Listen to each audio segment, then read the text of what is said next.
Finite Mathematicians.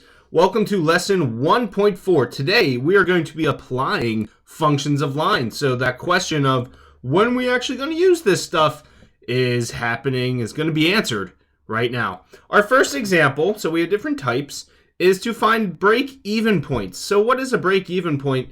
That's where a business breaks even from costs and upkeep. If you own a business, you want to make sure you're not in the negatives of your business, otherwise you're not making any money.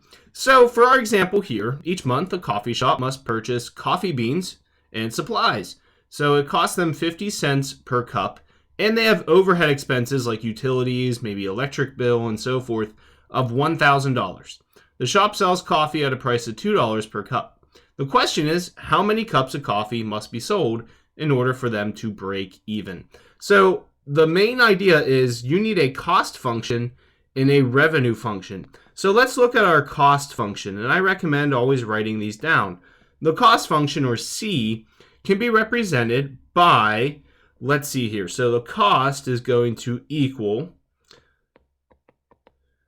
50 cents per cup, so 0.50, and you could use C for cups, lowercase, or you could just write out cups, plus 1,000.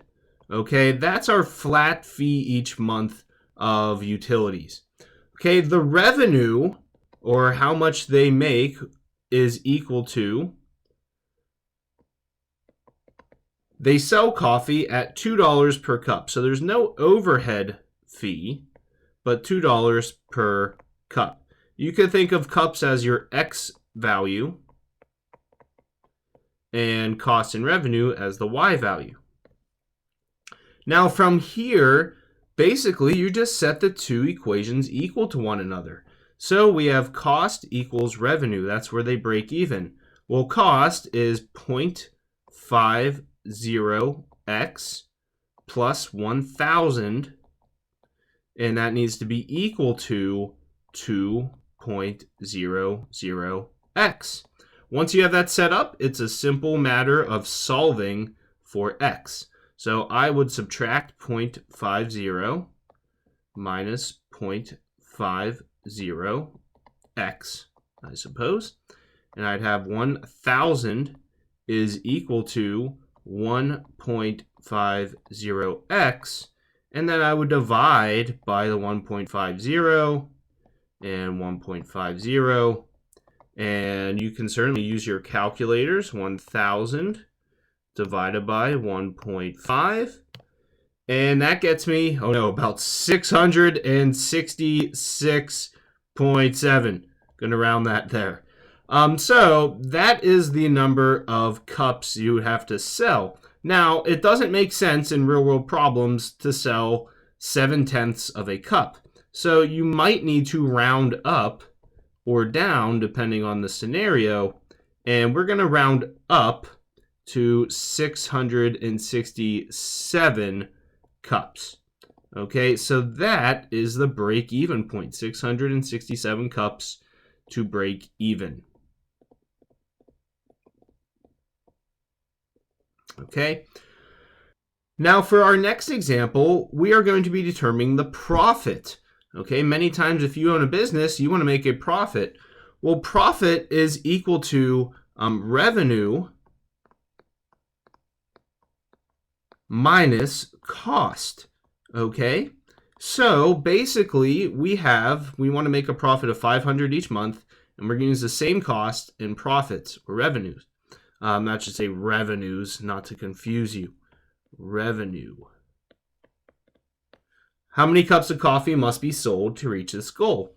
So basically, we're just going to fill in this equation. So we have 500 is going to be equal to, our revenue equation is 2.0x, and we're going to subtract, now watch what I do here with the cost, and I recommend putting that in parentheses, minus 0.50x plus 1,000. Okay, the reason these parentheses are very important is because you're going to essentially distribute that negative. So 500 is equal to 2 minus 0.50 minus 1,000. From here, it's still solving. We just have a little bit more to do. So 1.50x. I'm going to add the 1,000 over. And that means 1,500 essentially is what I'm looking to make. And that's going to equal 1.5x. And if I divide by 1.5, I will get the number of coffee cups I need to sell. And again, feel free, use your calculator. 1,500 divided by 1.5. You might not even need to do it for this one.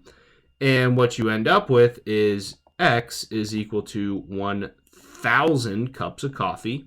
And make sure you specify what that is. So 1,000 cups, and to make a profit of 500.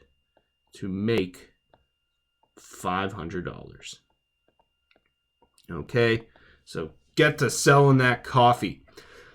A third type is to predict costs of certain items.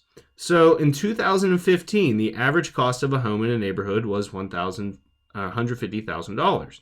2018, the average cost in the same neighborhood, $165,000. Say you're planning to buy a home in 2025. A lot of times housing trends, okay, they follow a linear progression here. So if this trend continues, so assuming the housing trend continues, how much can you expect to pay? This one has multiple steps to it.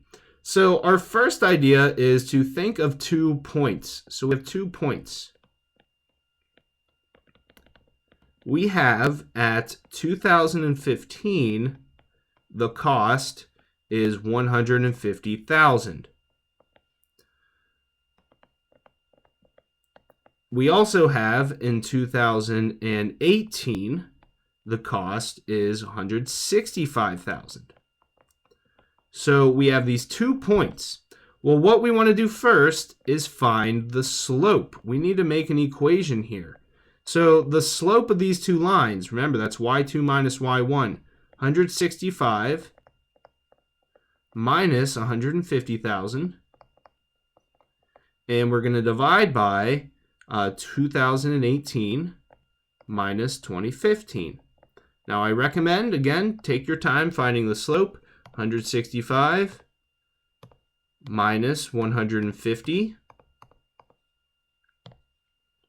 is going to be 15,000. The time between 2018 and 2015, that's 3. So 15,000 divided by 3 means that $5,000 is our slope. So essentially every year the house is going up $5,000.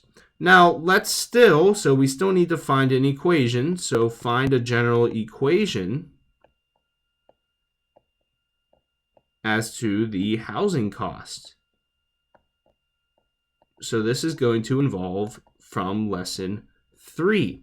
That is going to be our y2 minus y, or our y minus y1 is equal to mx minus x1.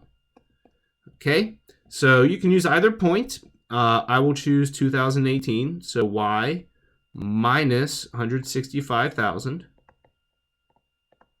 is equal to our slope times x minus 2018. And simplifying that and solving, we get 5,000x minus, 5,000 times 2018 is, 1,009 and 1, 2, 3, 4. So we're looking at 10,090,000. Now don't let that scare you. Remember, we're going to have to add over the 165,000. So plus 165,000 and negative 1,009 All right, so I'm going to take the 10,090,000 and add the 165,000. And we got a lot of zeros here, so be careful. Did I type that in? Okay. I believe so. So y is equal to 5,000 x plus, actually minus, sorry, 9925000. Okay, now we're almost done. The third part is, so we want to know in 2025 what the cost of the home will be. So we just substitute 2025 in for x. So y is equal to 5,000 times 2025, and then minus 9925000. And we can substitute all that into our calculator, just plug it in there. 5,000, 2025, and then minus 9925, boom, boom, boom. And we get y is equal to about $200,000. Now, it's a good idea to check to make sure that makes some sense, okay? I feel that's pretty reasonable. So if you get a huge number or something out of the ordinary, go back and check some of your distributing, because these are bigger numbers. So that's what you could expect to buy a house in 2025. Our last example here, type 4, is market price. Market price is where the point supply equals demand. So it's useful for finding, okay, if someone's selling you an item, how much do they want to sell that to you for? That's how a lot of companies find this information. So the supply and demand functions of chocolate per pound are provided below, where X is the quantity of chocolate, and that should say in pounds, and Y is the cost. Now, in general, it's pretty easy. You're just going to set the equations equal to one another. Supply equals demand. So we have our supply equation, 1.50x plus 2, and we set that equal to the demand equation, negative 2.5x plus 5. From there, then, it's as easy as solving for x. So add the 2.5 over, and we'll subtract the 2. I'll do it in one step. And that gives us 4x is equal to 3, and divide by 4, and that means x is equal to 0.75. Now be careful, okay, think of our units. 0.75, x is the quantity of chocolate per pound. So that means 0.75 is pounds of chocolate.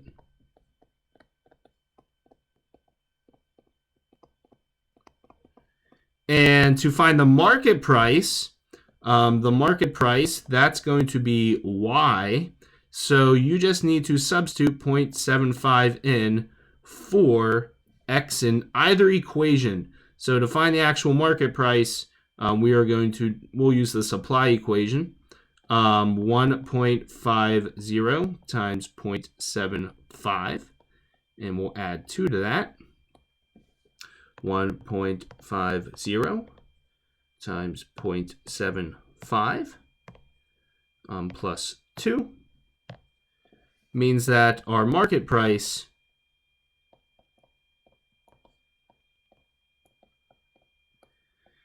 is about 3.1, we'll say 3 because it's 1.25 and we'll round it, and that just means dollars. So market price, quantity, make sure you denote those different things there.